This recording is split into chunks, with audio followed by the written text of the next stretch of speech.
ઓમ નમઃ શિવાય.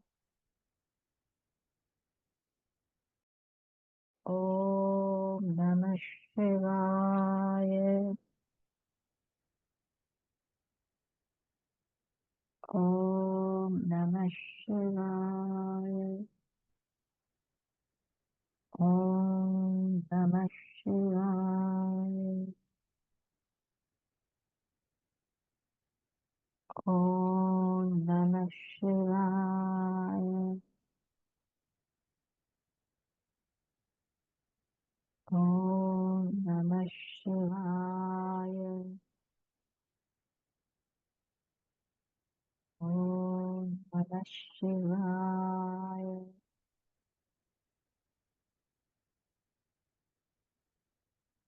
ધ્યાન કરીશું થોડો ટાઈમ.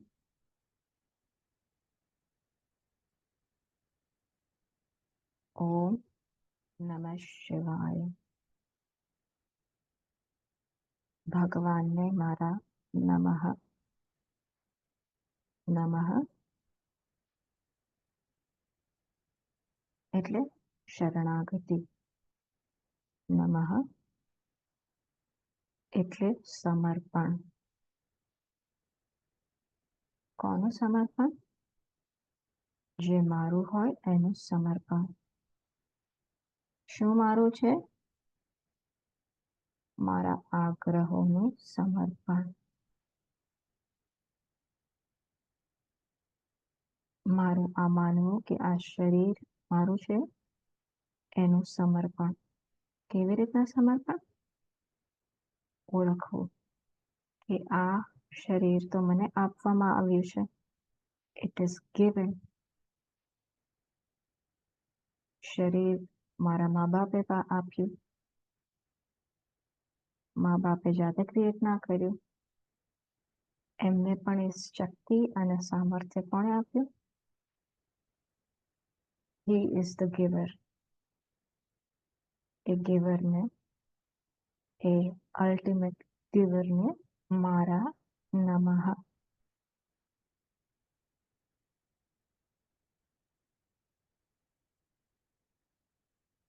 તો આ શરીર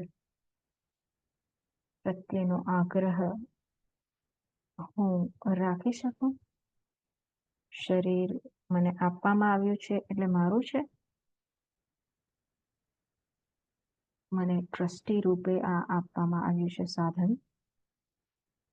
કે જેથી કરીને હું મારો પરમ પુરુષાર્થ સાધી શકું. તો આ શરીર પ્રત્યે આગ્રહ રાખવો બરાબર છે? યોગ્ય છે?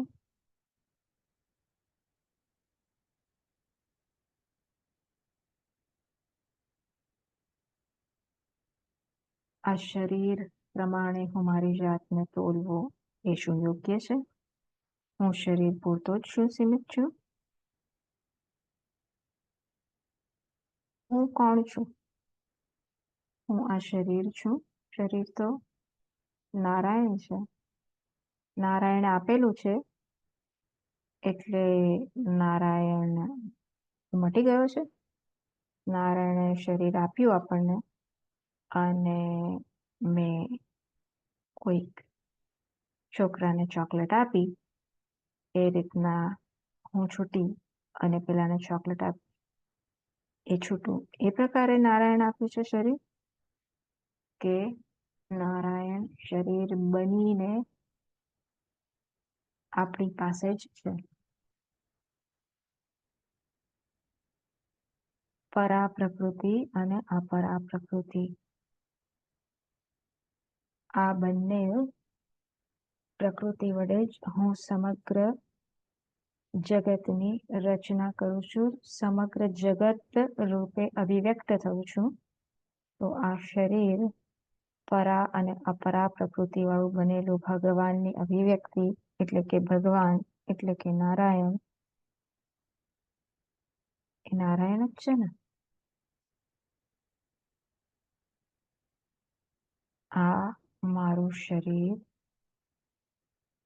મારું શરીર છે કે આ રૂપમાં નારાયણ છે? તો આ શરીરમાં હું કપાળે ચાંદલો કરું છું. કેમ કરું છું? આ નારાયણ છે, આ નારાયણની ભક્તિ કરું છું.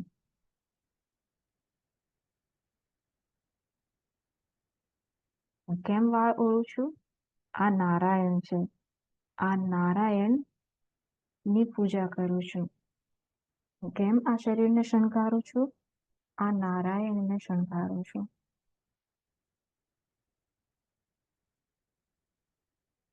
તો આ મન મારું, ભગવાને કીધું અપરા પ્રકૃતિમાં સમષ્ટિ મન, બુદ્ધિ, અહંકાર બધું આવી ગયું. તો આ મન મારું હોઈ શકે? સમષ્ટિ મન જો ભગવાન હોય તો આ વ્યક્તિગત મન, બુદ્ધિ એ સમષ્ટિની જ અભિવ્યક્તિ છે ને? હોઈ શકે જુદા આપણે? તો સમષ્ટિ મન રૂપે પણ એ જ નારાયણ અભિવ્યક્ત થઈ રહ્યો છે. અને સમષ્ટિ મન જે આપણા વ્યક્તિગત મન રૂપે અભિવ્યક્ત થાય છે એ રૂપે પણ નારાયણ જ અભિવ્યક્ત થઈ રહ્યો છે. એ રૂપે પણ નારાયણ જ છે. કારણ કે કાર્ય અને કારણ વચ્ચે કેટલું ડિસ્ટન્સ હોય? ગમે તેટલા સ્ટેપ્સ ઇન્વોલ્વ હોય, 0. વસ્ત્ર અને રૂ વચ્ચે કેટલું ડિસ્ટન્સ છે? 0. તો આ નારાયણની પરા પ્રકૃતિ એટલે નારાયણ જ આ રૂપે જે અભિવ્યક્ત થઈ રહ્યો છે એના અને આ મન, બુદ્ધિ, અહંકાર વચ્ચે કેટલું ડિસ્ટન્સ? તો મારા મન રૂપે, મારા બુદ્ધિ રૂપે, આ અહંકાર રૂપે નારાયણ જ અભિવ્યક્ત થઈ રહ્યો છે ને?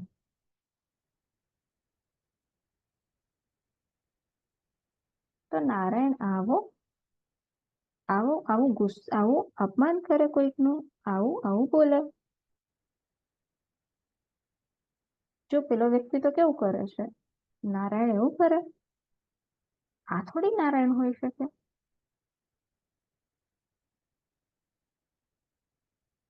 આવું કેમ જન્મે છે? હું ક્યારે જન્મે છે? પહેલા તો આ મન હું, આ બુદ્ધિ હું એવું કરીએ છે ત્યારે બીજા મનને જોખવીએ છે ને? તો આપણે આપણા મનને તપાસીએ. આ મન કોનું છે? મારું મન છે કે નારાયણનું છે? નારાયણનું છે. તો આ મનના વિચારો કોના છે? નારાયણના છે.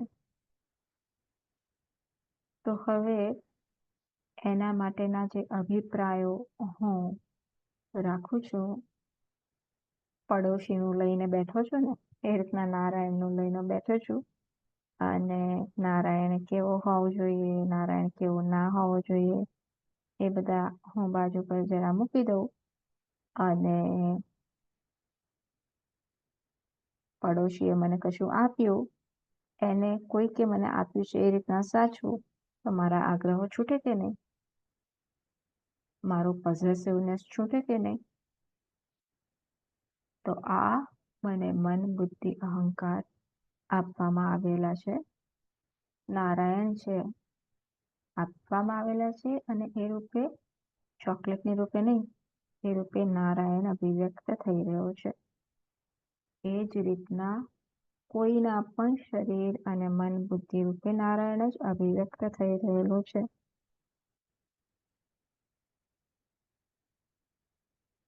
આ હું સંસ્કાર ધીરે ધીરે વધુ ને વધુ દ્રઢ કરું કે મને ભલે ગમે તે રૂપમાં નારાયણ દેખાય, એ રૂપમાં નારાયણ જ છે.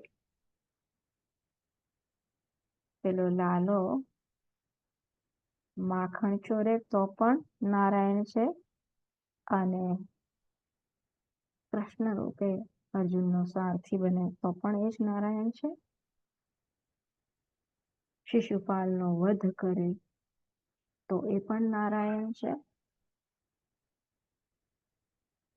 અને ગોપીઓના વસ્ત્રનું હરણ કરે એ પણ નારાયણ જ છે.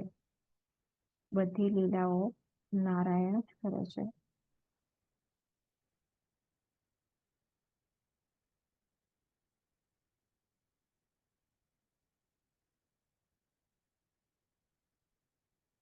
હું મારા ગમા અણગમા બાજુ પર મૂકી દઉં તો નારાયણ જે લીલા કરે છે એની હું મજા માણી શકું.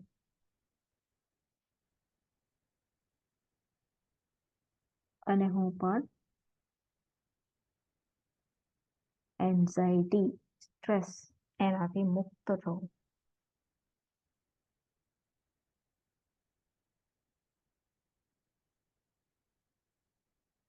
ભગવાન દર્શન આપવા આપણને માંગે છે કે વોટ ઇઝ ઈશ્વર, એ છે એ ઈશ્વર છે. આ દર્શન હું ક્યારે કરી શકું? જ્યારે આ સાચું છે, આ ખોટું છે, આ સારું છે, આ ખરાબ છે, આને પ્રેમ કહેવાય, આને તિરસ્કાર કહેવાય, આ બધા ખ્યાલ હું બાજુ પર મૂકી દઉં. કારણ કે પ્રેમ કોને કહેવાય, તિરસ્કાર કોને કહેવાય, એને આપણે તપાસ્યું છે કોઈ દિવસ?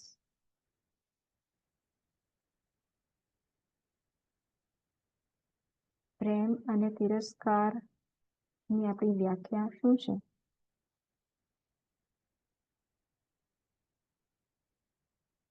આપણે કશોક માપ લઈને કશાકને પ્રેમ કરીએ છીએ ને, કહીએ છીએ ને, કોઈક વ્યવહારને પ્રેમ ક્યારે કહીએ છીએ?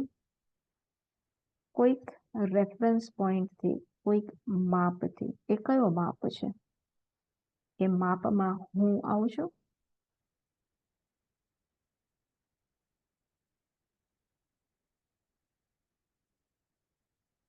એક વ્યક્તિ મને નથી કહેતી, કોઈ ત્રીજા વ્યક્તિને કહે છે, હું વચ્ચે નથી આવતો, પણ એમાં તો પણ એ પ્રકારે ખરાબ રીતના બોલે છે, તો મને એમાં અડચણરૂપ થાય છે. એમાં હું ઇન્વોલ્વ ખરો? હું ઇન્વોલ્વ ના હોત તો મને ખરાબ લાગત? હું કેવી રીતના ઇન્વોલ્વ છું?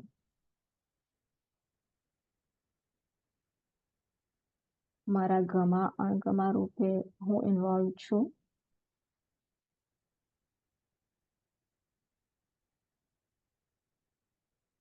હકીકતમાં કોણ કોની જોડે વ્યવહાર કરે છે?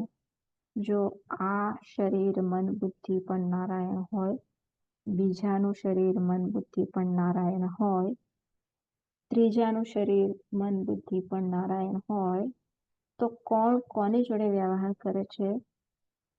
અને જે વ્યવહાર કરે છે એ પણ શું વ્યવહાર થઈ રહ્યો છે? નારાયણથી અન્ય છે કંઈ? જે તિરસ્કાર છે, જેનો તિરસ્કાર થઈ રહ્યો છે, જે તિરસ્કાર કરે છે, એ બધું નારાયણ જ છે ને? તિરસ્કાર શું છે? એ આપણો એક ખ્યાલ છે. પ્રેમ શું છે? એ પણ આપણો એક ખ્યાલ છે કે આ વ્યવહારને તિરસ્કાર કહેવાય, આ વ્યવહારને પ્રેમ કહેવાય. It's a tall order. ત્યાં સુધી પહોંચવા માટેનો ટોલ ઓર્ડર છે. પણ આ બધું પણ સમજતા જઈએ કે આ કોન્સેપ્ટ છે. તિરસ્કાર, પ્રેમ, આ બધા એક કોન્સેપ્ટ છે આપણા માઇન્ડમાં. આવું કંઈ ભગવાને નથી રચ્યું કે આને પ્રેમ કહેવાય ને તિરસ્કાર કહેવાય. કોઈ શાસ્ત્રમાં લખેલું છે કે આને પ્રેમ કહેવાય? શાસ્ત્ર અરે તિરસ્કાર આને કહેવાય? કયા શાસ્ત્રમાં લખ્યું છે? ભગવાન તો ખાલી એવું જ કહે છે કે હું કોણ છું? હું આ પરા અને અપરા પ્રકૃતિ, એ મારી પ્રકૃતિ છે. એમાંથી બધું આખું જગતની રચના કરું છું. આ બધું જ મારામાં પરોવાયેલું છે. આ બધી જગતમાં જે સંવાદિતા છે એ મારા કારણે છે. સૂત્રે મણિગણા ઇવ અને ઓતપ્રોત છે વસ્ત્રમાં, તાણા જેમ વસ્ત્રમાં ઓતપ્રોત છે એમ હું કણે કણમાં, જગતના કણે કણમાં ઓતપ્રોત છું. એટલે એવું એક પણ વસ્તુ નથી જ્યાં હું ના હોઉં. તો તિરસ્કાર કોને કહીશું?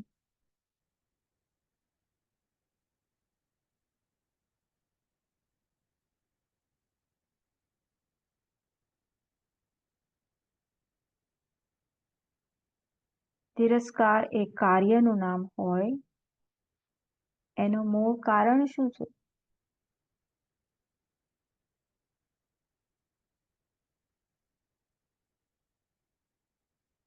કયું કારણ આ તિરસ્કાર રૂપે અભિવ્યક્ત થાય છે?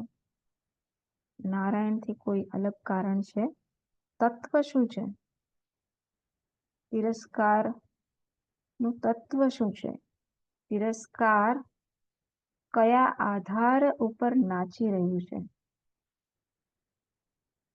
જેને આપણે તિરસ્કાર કહીએ છીએ એનું બેઝિસ શું છે? એ કયું બેઝિસ જે ના હોય તો જેને આપણે તિરસ્કાર કહીએ છીએ એનું અસ્તિત્વ જ ના રહે. તિરસ્કારની વૃત્તિને અસ્તિત્વ આપનાર કોણ? પ્રેમની વૃત્તિને અસ્તિત્વ આપનાર કોણ? આ તિરસ્કાર થઈ રહ્યો છે એવી સભાનતા, એ સભાનતા એ વ્યવહારની સભાનતા કોણ આપે છે? એ નારાયણ.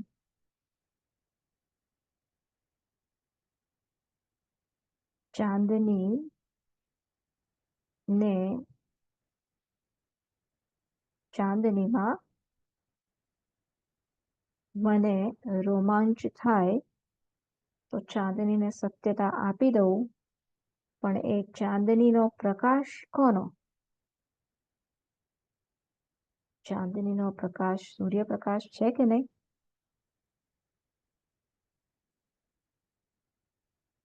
તો ચાંદનીના પ્રકાશને જ સત્યતા આપી દઉં તો સૂર્યપ્રકાશ સુધી હું પહોંચી શકીશ? મારું ધ્યેય શું છે? ધ્યેય કાચું હશે તો ફંટાઈ જઈશું, ચાંદનીના પ્રકાશમાં જ અટવાઈ જઈશું, અને ચાંદનીનો, ચંદ્રમાનો પ્રકાશ, ચાંદની એ સૂર્યપ્રકાશ છે, એ સત્ય સુધી પહોંચી નહીં શકીએ.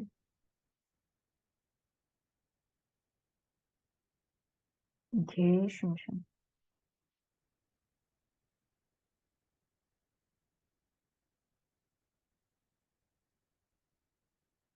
આનંદ મારો ધ્યેય છે. મારા પરમ આનંદ એ મારું પરમ સ્વરૂપ છે, ક્યાંય બીજે નથી. આ ધ્યેયને પાકું કરતા જઈએ, ધ્યેયને પાકું કરીશું તેમ તેમ જગત પ્રત્યેના આપણા આગ્રહો દૂર થશે. નહીં તો આ ખાલી સાંભળવાનું થશે. જગત પ્રત્યેના આગ્રહો એમના એમ રહેશે.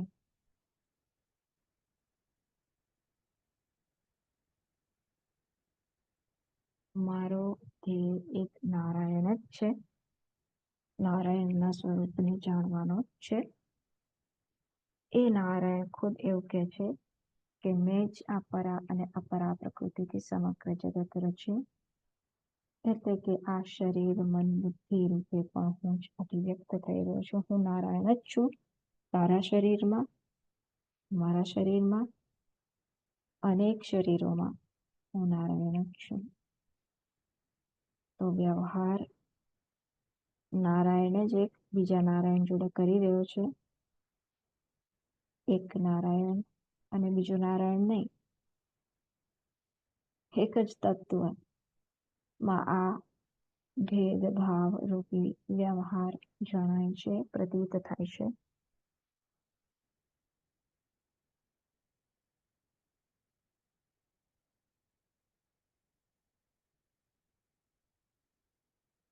તો નારાયણ કેમનું એક નારાયણ બીજા નારાયણ જોડે કેવી રીતના બોલી શકે? નારાયણ એક જ હોય તો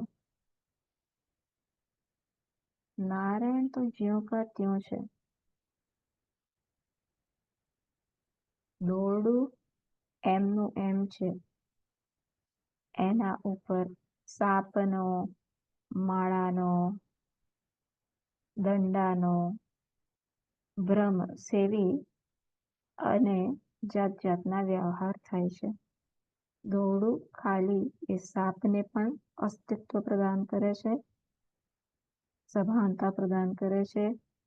એ માળાને પણ અસ્તિત્વ છે એવું છે પણ પ્રદાન કરે છે, હોવાપણું અને ભાસવાપણું પ્રદાન કરે છે, અને દંડાને પણ હોવાપણું અને ભાસવાપણું પ્રદાન કરે છે. દોરડું માત્ર છે. દોરડું કંઈ કરે છે? દોરડું ડંખ મારે છે?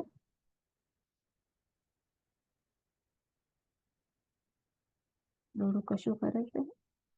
દોરડું કશું નથી કરતો. એ ખાલી આ સાપ છે, આ માળા છે, આ દંડો છે, એવા બ્રહ્મના એવો ભ્રમ, ખોટો ખ્યાલ, એનું પોટેન્શિયલ ધરાવે છે અને એવી કેપેસિટી ધરાવે છે, અને એ સાપ, માળા એ બધા ખોટા ખ્યાલ ને અસ્તિત્વ પ્રદાન કરે છે. એટલે કે કોઈ પણ ખોટા ખ્યાલ ને આપણે ક્યારે સેવી શકીએ? એનો કોઈ બેઝિસ હોય ત્યારે. તો આ વ્યવહારને તિરસ્કાર કહેવાય. એવું ક્યારે કહી શકું? જ્યારે એનો કોઈ બેઝિસ હોય ત્યારે. તો જે જોઉં છું વ્યવહાર એ સત્ય નથી, જેના કારણે એ વ્યવહારનો આભાસ થાય છે એ સત્ય છે. જેને હું પ્રેમ એવો વ્યવહાર કહું છું એ સત્ય નથી, જેના કારણે આ વ્યવહાર, જેને હું પ્રેમ માનું છું, એનો આભાસ થાય છે એ સત્ય છે. એ ખરેખરો પ્રેમ છે.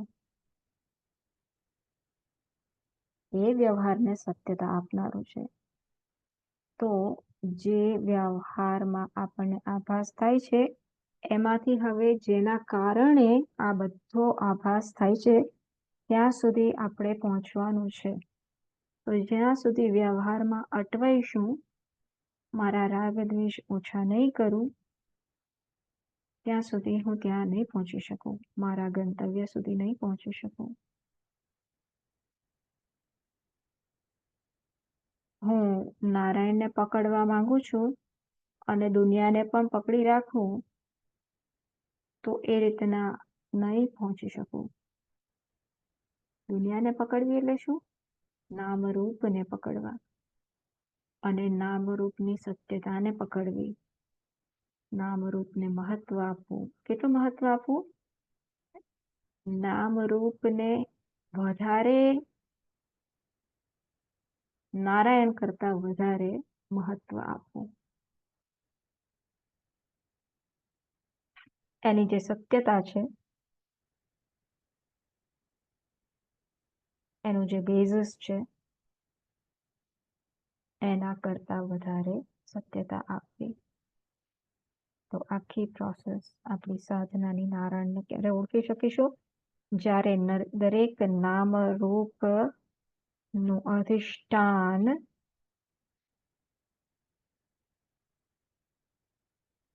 જે છે, જેના કારણે દરેક નામરૂપ, દરેક વ્યવહાર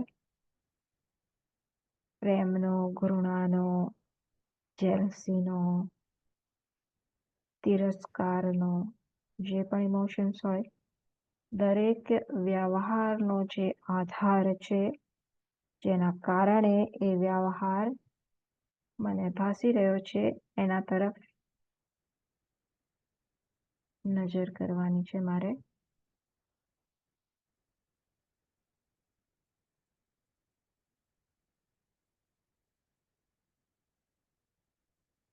તો ભગવાનને પ્રાર્થના કરતા રહીએ કે ભગવાન નમઃ, હું મારા આગ્રહો ને તમારા ચરણોમાં મૂકવા માંગુ છું. આ નામ રૂપ માં જે મારો લગાવ છે એ મૂકવા માંગુ છું તમારા ચરણોમાં. તો મને એ સામર્થ્ય આપો, મને એ શક્તિ આપો ભગવાન, કે જેથી હું તમારા દર્શન કરી શકું બધામાં. તમે ગમે તે વેશ પહેરીને આવો ને, ડાકુનો વેશ પહેરીને આવો ને, તો પણ હું તમને ચૂકી ના જાઉં.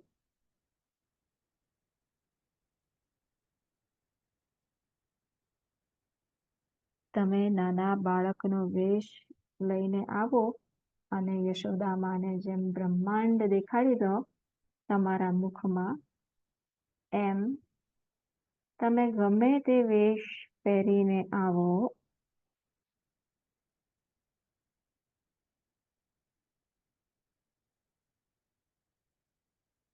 હું તમને, આ લાલાને, આ દેવીને, આ શિવજીને, જે આ જુદા જુદા રૂપ ધારણ કરીને આવે છે, કોઈક વાર ભિખારીનો રૂપ લઈને મારી પાસે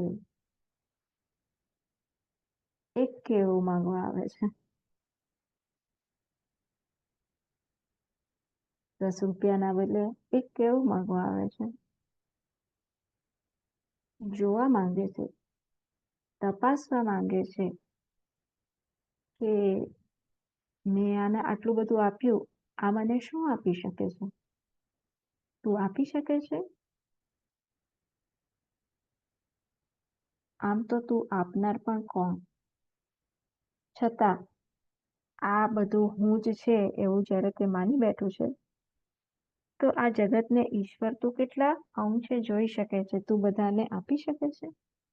તો નારાયણ આ વેશ પહેરીને, ભિખારીનો વેશ પહેરીને, સાધુનો વેશ પહેરીને, કોઈક જરૂરિયાતમંદ વ્યક્તિના વેશમાં આવીને મારા સમક્ષ ઊભો રહે છે કે મારે દવાની જરૂર છે, મને થોડાક રૂપિયા આપો.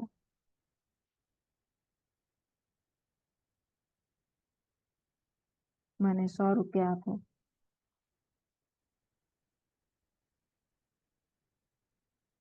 અને જાણે કે આપણા સમક્ષ એ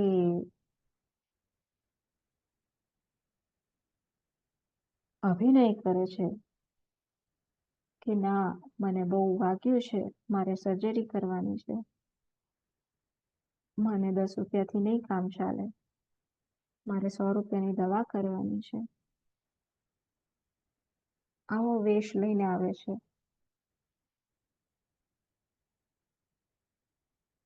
તો એ વ્યક્તિ છે કે એ નારાયણ છે?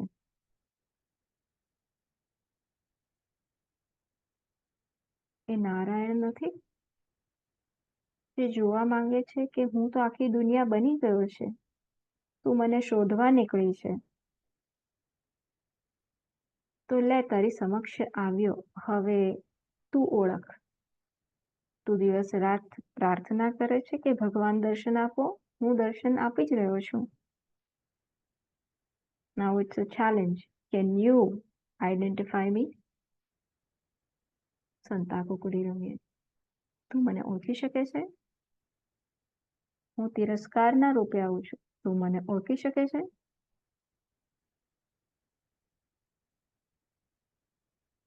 કે પ્રિય અને અપ્રિયમાં અટવાયેલો રહીશ?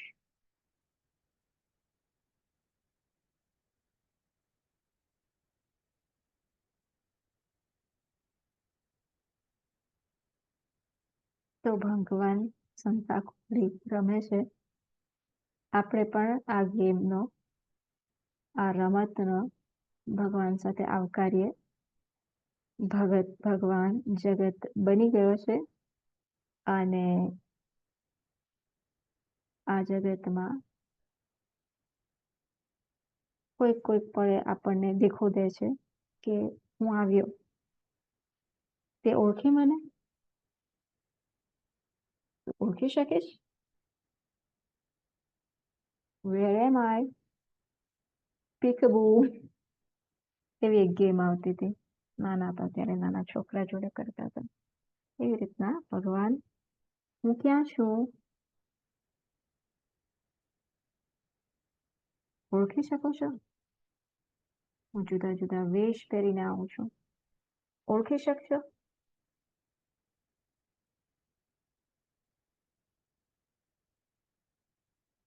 મારી પરા અને અપરા પ્રકૃતિ ને ઓળખી શકશો? મારી પરા પ્રકૃતિને ઓળખી શકશો કે મારી અપરા પ્રકૃતિ નામ રૂપમાં ફસાઈ જશો? શું સમજશો કે આ બધા વેશની પાછળનું સત્ય હું છું?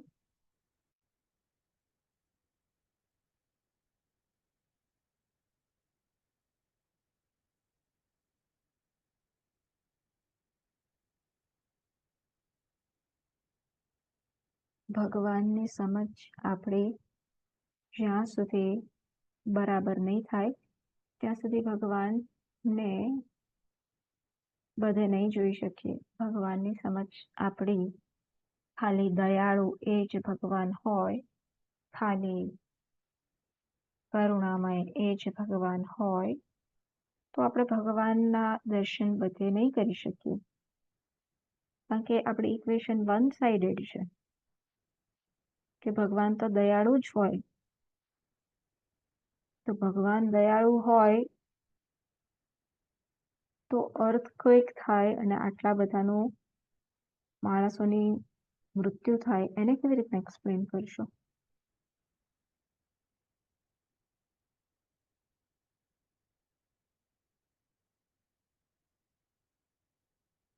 ફ્લડિંગ થાય અને આટલું બધું નુકસાન થાય, એને કેવી રીતના એક્સપ્લેન કરશો?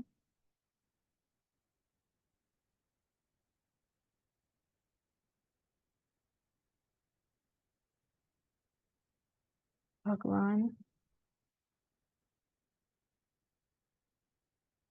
કંઈક વધારે છે, દયાળુ તો છે પણ એનાથી કંઈક વધારે છે. દયાળુ છે એટલે દયાળુ નથી એવું નથી કહેતા, પણ માત્ર દયાળુ નથી.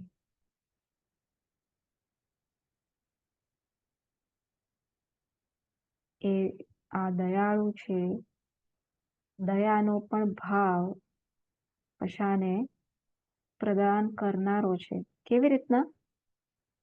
હવા માત્રથી.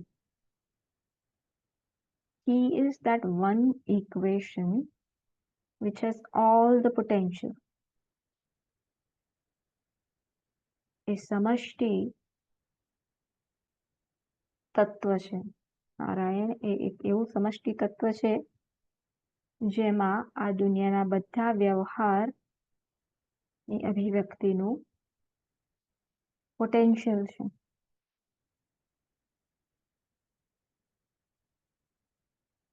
પોટેન્શિયલ એટલે સામર્થ્ય છે કે એનું કારણ છે, ઇન ધ સેન્સ કે હા, આ સંસ્કાર પ્રમાણે આ પ્રકારનું વર્તન થાય. એક્સ હોય તો વાય થાય. એ equation, he is that equation કે જે બધા વેરિયેબલ્સ તમે જેમ જેમ બદલો તેમ તેમ એનું આઉટકમ, એનો રિઝલ્ટ ભિન્ન ભિન્ન રૂપે આવે. આ છે નારાયણ. એક સાઇડેડ નથી, નહીં તો નારાયણ સીમિત થઈ જશે.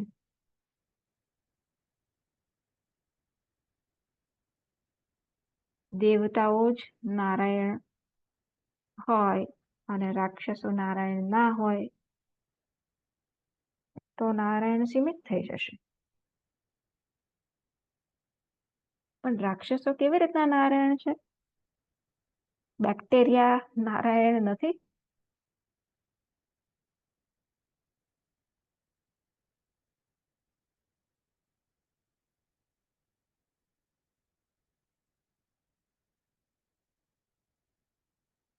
કેવી રીતના નારાયણ હોય?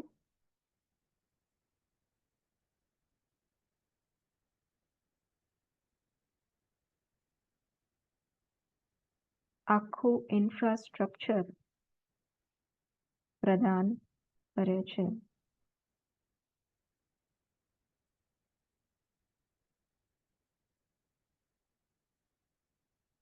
પાંચ ઓર્ડરની વાત થતી હોય છે. Physical order, biological order, physiological order, psychological order, order of કર્મ કે ધર્મ. તો મારા શરીરમાં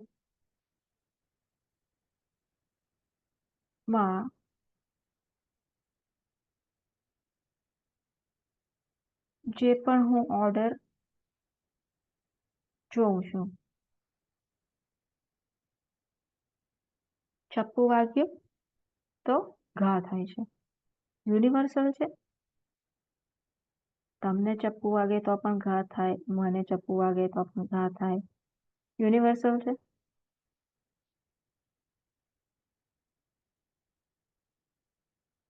એ કશોક ઓર્ડર હશે તો જ એવું યુનિવર્સલ હોઈ શકે ને. એ ઓર્ડરને આપણે ઈશ્વર કહીએ છીએ. એ ઓર્ડર તરીકે ઈશ્વર અભિવ્યક્ત થાય છે. ઈશ્વર ફિઝિકલ ઓર્ડર તરીકે પણ એ જ વ્યક્ત થાય છે. તો આપણે ગ્રેવિટી જોઈએ છે. એપલ નીચે પડે છે એને ગુરુત્વાકર્ષણ કહીએ છીએ. ઇલેક્ટ્રોમેગ્નેટિક ફોર્સીસ જોઈએ છે. આ બધું શું છે? આ ઈશ્વરથી ભિન્ન છે.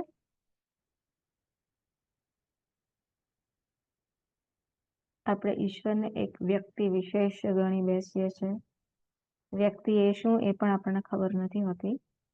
પણ આ ગ્રેવિટેશનલ ફોર્સ જ્યારે આપણે જોઈએ તો એને શું સમજીએ છીએ આપણે? એને કશું સમજતા જ નથી. પણ આ એપલ નીચે પડ્યું ગ્રેવિટીના કારણે. એ નીચે પડવું એ પણ એક ઓર્ડર છે. એ ઓર્ડરને આપણે ઈશ્વર કહીએ છીએ. એ ફિઝિકલ ઓર્ડર તરીકે ઈશ્વર અભિવ્યક્ત થાય છે. તો ઈશ્વર આ જુદા જુદા લોસ, કેમેસ્ટ્રીના લોસ, કે હાઇડ્રોજનના 2 એટમ આવે અને એ હાઇડ્રોજનનો મોલિક્યુલ બને, આ લો પણ ઈશ્વરથી ભિન્ન છે. કે ઈશ્વર અને ઈશ્વરનો લો એવું ભિન્ન છે કે એ ઈશ્વર જ છે. આ દરેક વસ્તુમાં, દરેક નિયમોમાં, નિયતિ પ્રમાણે ઈશ્વર અભિવ્યક્ત થઈ રહ્યો છે. ઈશ્વર કોણ છે? ઈશ્વર નિયતિ છે. સ્વામીજીની ઈશ્વરની પુસ્તકમાં નિયતિ શબ્દ વાપર્યો છે. એ શું છે? નિયતિ આ પ્રકારે છે. જુદા જુદા લોસ, જુદા જુદા નિયમો આપણે જે જોઈએ છે. ગુરુત્વાકર્ષણનો નિયમ, આ કેમેસ્ટ્રીનો નિયમ, 2 એટમ આવે ને મોલિક્યુલ બને, કાર્બોહાઈડ્રેટ જે બને, આ કઈ અલગ વસ્તુ છે? સાયન્સ અલગ વસ્તુ છે કે એ રૂપે જ ઈશ્વર અભિવ્યક્ત થાય છે? તો એ ઈશ્વર ઇઝ ધેટ ઇન્ફ્રાસ્ટ્રક્ચર. એટલે ઈશ્વર અને ઈશ્વરના નિયમો એ નથી. ઈશ્વર જ આ નિયમ રૂપે અભિવ્યક્ત થાય છે. કશુંક ખાવું અને ફૂડ પોઈઝનિંગ થાય, ફિઝિયોલોજીકલ ઓર્ડર. તો ઈશ્વર દયાળુ હોય તો આવું કેવું? મને પ્રેમ કરે ને મને ફૂડ પોઈઝનિંગ થાય ને કશું કરે નહીં, એને ઈશ્વર નથી. ઈશ્વરની ખોટી સમજ છે. ઈશ્વર ઇઝ ધેટ ઓર્ડર કે આમ થાય. હુ ગવર્ન્સ ધ ફેક્ટ કે એક એક્સ વસ્તુ થાય તો વાય થાય. ખાવામાં કંઈક આવે તો ફૂડ પોઈઝનિંગ થઈ શકે. એ ઓર્ડર જે ગવર્ન કરે છે એ ઈશ્વર છે. એ ઓર્ડર ગવર્ન કરનારો ઈશ્વર ના હોય તો શું થાય? તો ઓર્ડર જેવું રહે નહીં. સારું ખાઓ તો પણ ફૂડ પોઈઝનિંગ થઈ શકે, સારું ના ખાઓ તો પણ ફૂડ પોઈઝનિંગ થઈ શકે અથવા તો ના થઈ શકે, અને તો બીમારીનો તમે સોલ્યુશન કાઢી શકો. તો એ પ્રોબ્લેમ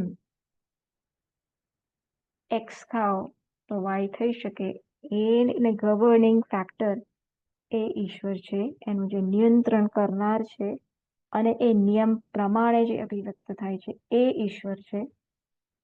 અને એ ઈશ્વર છે તો આપણે એનું સોલ્યુશન પણ જોઈ શકીએ છીએ કે હા, ફૂડ પોઈઝનિંગ થયું, ડાયરિયા થયો, તો એના સોલ્યુશન ઝાડાની દવા કે એન્ટીબાયોટિક કે જે પણ આપણે લઈએ એ સોલ્યુશન રૂપે પણ ઈશ્વર જ અભિવ્યક્ત થઈ રહ્યો છે. તો આ નિયતિ રૂપે ઈશ્વરને જોવાનો છે. ઈશ્વરની સમજ બદલવાની છે. જ્યાં સુધી ઈશ્વરની સમજ નહીં બદલાય ત્યાં સુધી ઈશ્વરને નહીં સમજી શકીએ. વધુ આગળ જઈને સાયકોલોજીકલ ઓર્ડર,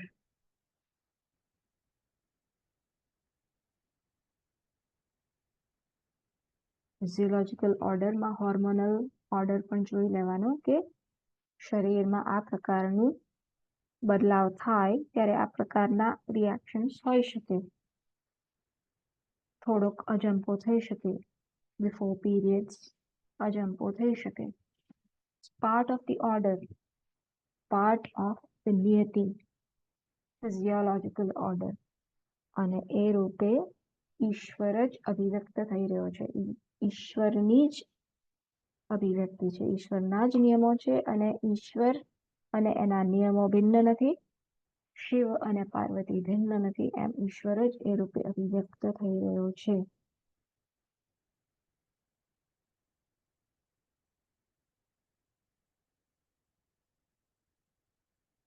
સાયકોલોજીકલ ઓર્ડર, બીજી અભિવ્યક્તિ ઈશ્વરની. આ સાયકોલોજીકલ ઓર્ડર એટલે કે મારું મન ભિન્ન ભિન્ન ટાઈમે કેવું વર્તન કરે છે. અમુક વાર ગુસ્સે થઈ જાય છે, અમુક વાર કોઈનો સ્વીકાર કરે છે, અમુક વાર હું મારો સ્વીકાર કરું છું, અમુક વાર હું મારો સ્વીકાર નથી કરી શકતી. ઓર્ડર, ઈશ્વરના નિયમ પ્રમાણેનો ઓર્ડર, સાયકોલોજીકલ ઓર્ડર, કે નાનપણથી મારો જેવો ઉછેર થયેલો છે એ પ્રકારે હું રિસ્પોન્સ આપું છું. સાયકોલોજીકલ ઓર્ડર એટલે કંઈક પરિસ્થિતિ થાય તો એ પરિસ્થિતિને હું કઈ પ્રકારે રિસ્પોન્સ આપું છું. સાયકોલોજીકલ ઓર્ડર મારી જે સમજ હોય અને મારી જે હેબિટ હોય, સ્વભાવ હોય, હેબિટ હોય, હું જે પ્રકારે અત્યાર સુધી એ સિચ્યુએશનને હેન્ડલ કરતો આવ્યો છું, જનરલી એ પ્રકારે હું રિસ્પોન્ડ કરીશ. અને આપણે સાયકોલોજીકલ ઓર્ડર કહીએ છીએ.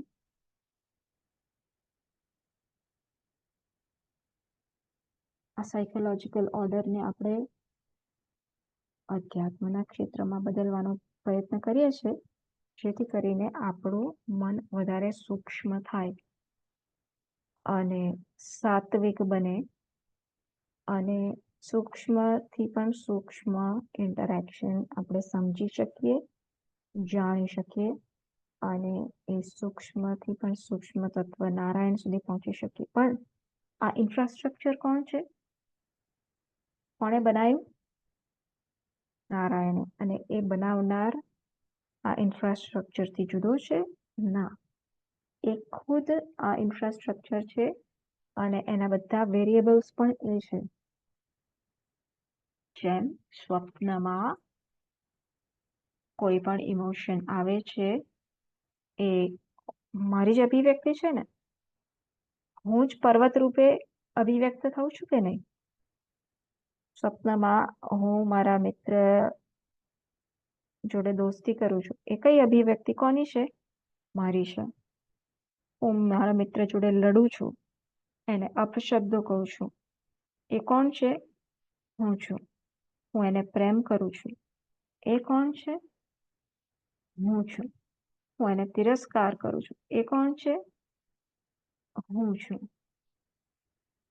તો સ્વપ્નમાં આ જે ઓર્ડર છે, સાયકોલોજીકલ ઓર્ડર, એ કોનું ઇન્ફ્રાસ્ટ્રક્ચર છે?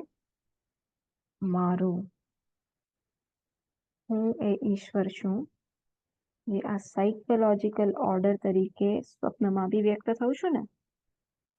અને ઇનફેક્ટ આપણે અત્યાર સુધીના બધા ઓર્ડર જોઈ લીધા. Physical order, physiological order, biological order જોયો નથી, પણ સિમિલર મારા શરીરમાં જે બાયોલોજીકલ ચેન્જીસ થાય, કે ઇવન ઝાડ પાનમાં જે બાયોલોજીકલ ઓર્ડર આપણે જોઈએ છે, સમય આવે, ઝાડમાં ફૂલ થાય, પછી એ ફળ રૂપે પરિણમે, આ બધું જે બાયોલોજીકલ ઓર્ડર જોઈએ છે, એ પણ ઈશ્વર છે. તો સ્વપ્નમાં પણ આ બાયોલોજીકલ ઓર્ડર, ઝાડમાં બહુ જ સરસ કેરીનો આંબો હતો અને બહુ મોર બેઠા અને પછી બહુ બધી કેરીઓ આવી અને મેં એને તોડીને ખાધી સ્વપ્નમાં. ટૂંક સમયમાં 4-5 કલાકમાં મોરે બેઠા અને કેરી પણ આવી ગઈ અને ખાઈ પણ લીધા અને મને આનંદ થયો. આ બધા ફિઝિકલ ઓર્ડરથી, બાયોલોજીકલ ઓર્ડરથી, ફિઝિયોલોજીકલ ઓર્ડર એ હું બની ગયો હતો ને સ્વપ્નમાં. એવી રીતના આ ઈશ્વર, આ બધા ઇઝ ધેટ ઇન્ફ્રાસ્ટ્રક્ચર જે આ બધા જ પોટેન્શિયલને રજૂ કરે છે આપણા સમક્ષ. Is that order.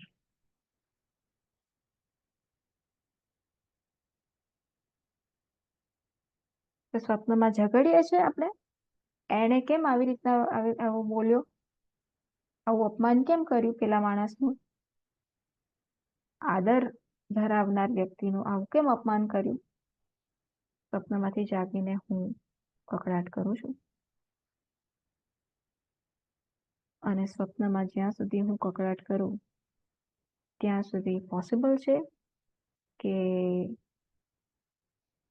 સ્વપ્નના ઈશ્વરને હું જાણી શકું.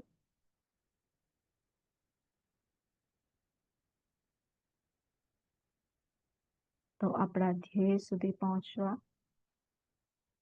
નારાયણ સુધી પહોંચવા, આ સર્વસામાન્ય ઈશ્વરને જાણવાનો પ્રયાસ સતત ચાલુ રાખીએ અને આખરી કે એને સમજીએ કે ઈશ્વર નિયતિ રૂપે અભિવ્યક્ત થાય છે.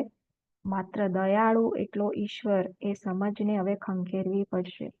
એને જ્યાં સુધી પકડી રાખીશું ત્યાં સુધી આપણે આપણા આગ્રહો નહીં છોડી શકીએ. ઈશ્વર એટલે he is that Niyati, is that infrastructure.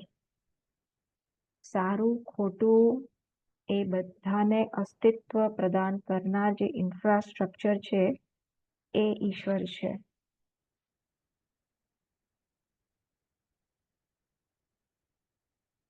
Equation છે, ઇટ ઇઝ અપ ટુ અસ કે આપણે એ ઇક્વેશન પ્રમાણે કઈ રીતના વર્તન કરીએ છીએ.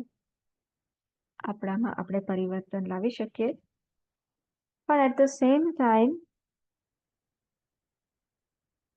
જે છે એ આ નિયતિ જ છે. એ નિયતિનો રેઝિસ્ટન્સ કરીશું તો એ ઈશ્વરનું રેઝિસ્ટન્સ થશે.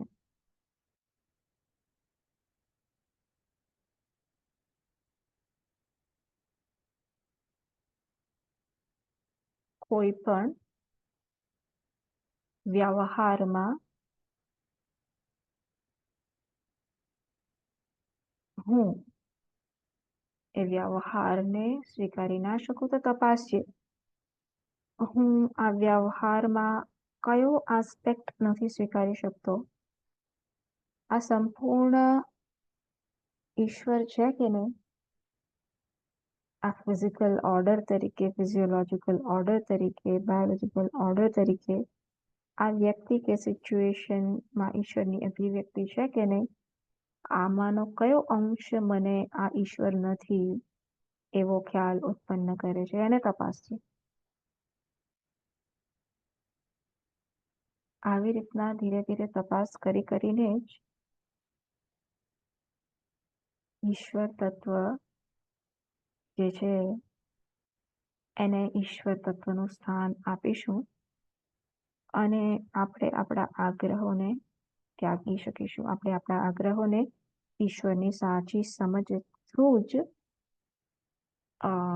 ત્યાગી શકીશું. વી હેવ ટુ સ્ટાર્ટ ઈશ્વરાઇઝિંગ. આપણે ઈશ્વરને બધે જોતા શીખવું પડશે. એના માટે આપણે ઈશ્વરને સમજવા પડશે કે ઈશ્વર ઇઝ નોટ અ વ્યક્તિ વિશેષ. He is the very niyati. He is the very order. He is the very infrastructure that gives potential to everything. એ નિયતિ છે જે આ બધા જ ઓપ્શન્સ, બધી જ જુદી જુદી વ્યવહાર, સંજોગો, વ્યક્તિઓ, વર્તન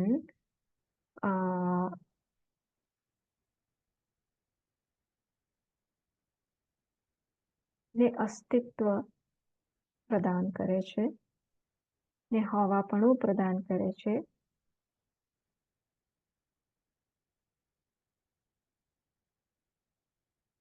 કે અમુક સંસ્કાર પ્રમાણે, અમુક એઝમ્પશન્સ પ્રમાણે હું કંઈક વર્તન કરું અને અમુક ટેવ પ્રમાણે હું વર્તન કરું તો આ પ્રકારનું વર્તન કરું.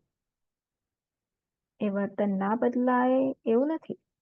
એ વર્તન બદલાઈ શકાય એ પણ ઈશ્વરની જ કેપેસિટી છે. કે ચોર ચોરી કરે છે એ પણ ઈશ્વરની કેપેસિટી છે. વ્યક્તિ તિરસ્કાર કરે છે એ પણ ઈશ્વર અને ઈશ્વરની કેપેસિટી છે, એમનું ઇન્ફ્રાસ્ટ્રક્ચર છે. એ વ્યક્તિને કરેક્શનલ સેન્ટરમાં જઈ અને સુધારી શકીએ એ પણ ઈશ્વરની કેપેસિટી છે. બંને ઈશ્વર છે. તો વ્યક્તિ બદલાઈ શકે એ પણ ઈશ્વર છે.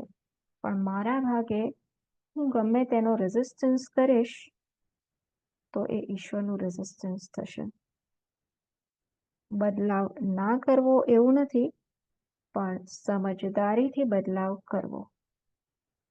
કે ઈશ્વર છે એ સ્વીકારીને બદલાવ કરવો એ અલગ વસ્તુ છે. ઈશ્વર છે એવું કહું તો મારે બદલવાની જરૂર છે પણ નહીં, પણ વ્યવહારના સ્તરે રાજકતા સ્થાપવા કદાચ તમારે કરવી પડે, જે આપણે કરીએ છીએ, દેશમાં કરીએ છીએ, અરાજકતા ના ફેલાય એના માટે. પણ એક સ્વસ્થતા સાથે, ઇમોશન્સમાં દોડાઈ જયા વગર, રાગ દ્વેષના આવેગમાં આવ્યા વગર જે કરવું હોય એ કરો તો એ ઈશ્વરના સ્વીકાર સાથેનો બદલાવ માટેનો પ્રયત્ન હશે.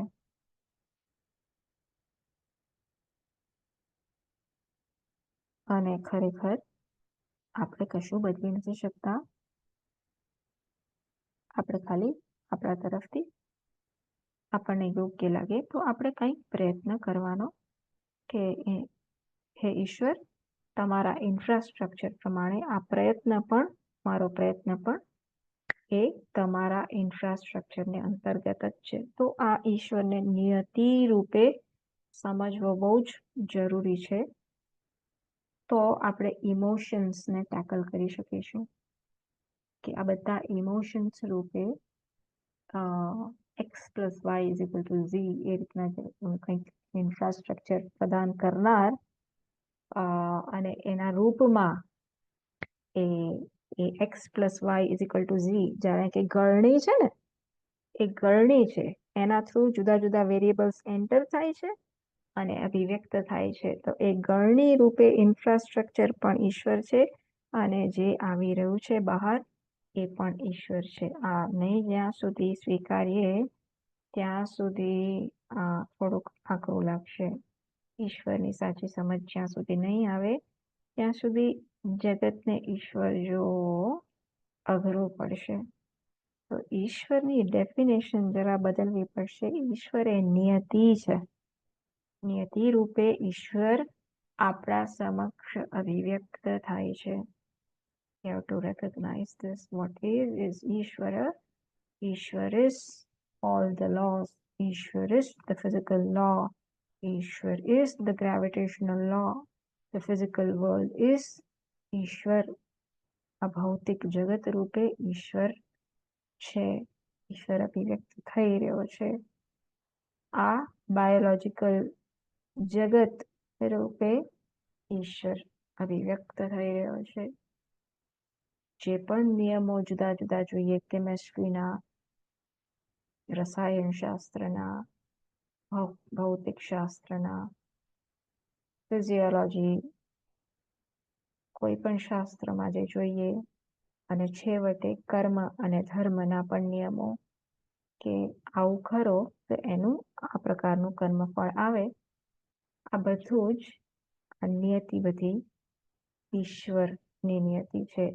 જાણે કે એક ગવર્મેન્ટ ઓફિસમાં જુદા જુદા ડિપાર્ટમેન્ટ હોય, અથવા તો જાણે કે એક હોસ્પિટલમાં જુદા જુદા ડિપાર્ટમેન્ટ હોય. આ ડેન્ટિસ્ટનું ડિપાર્ટમેન્ટ, આ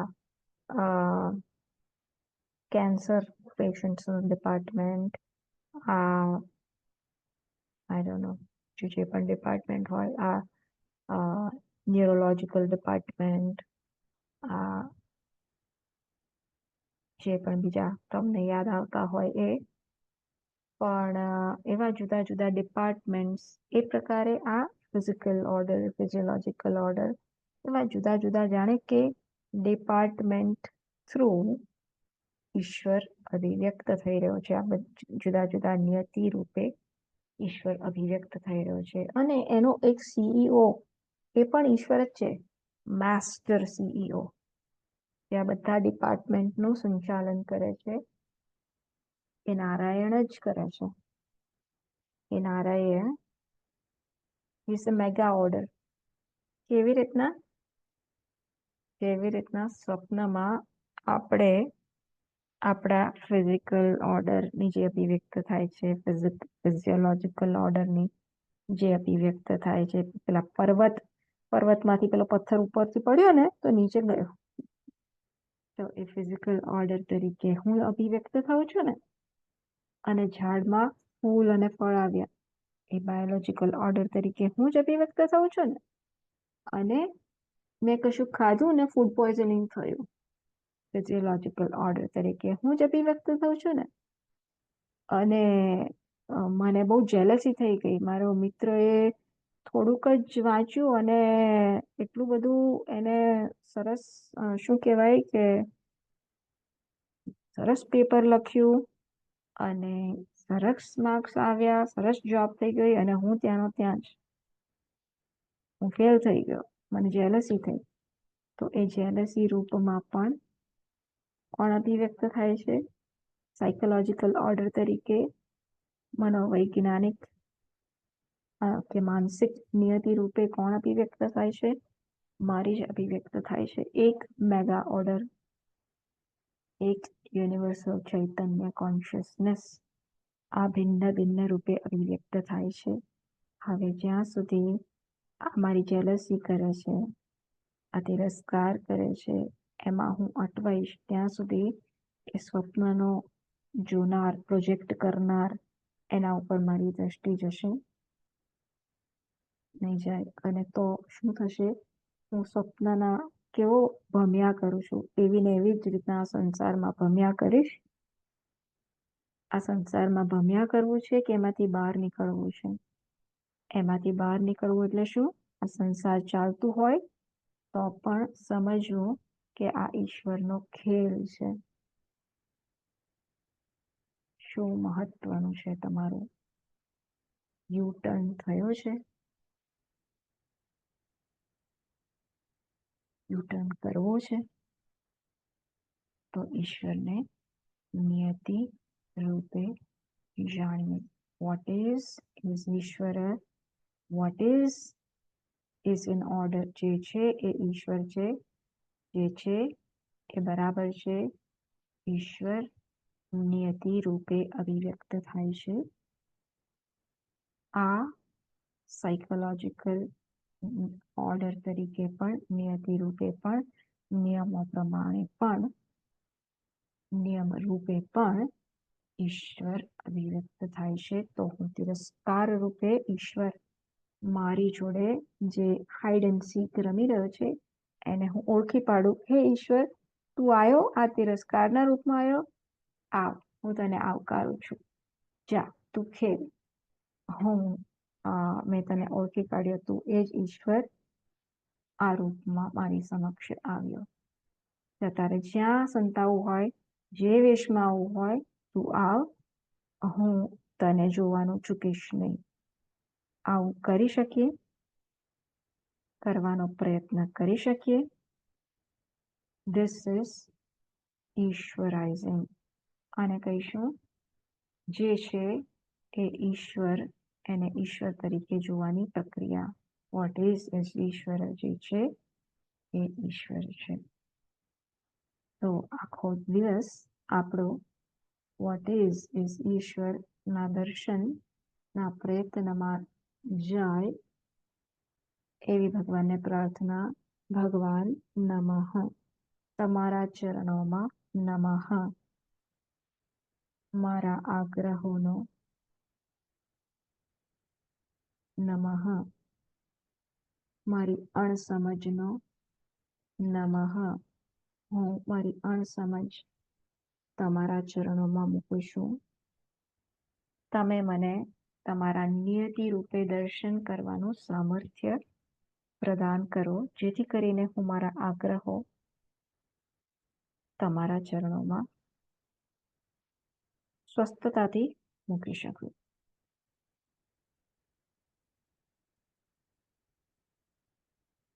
ઓમ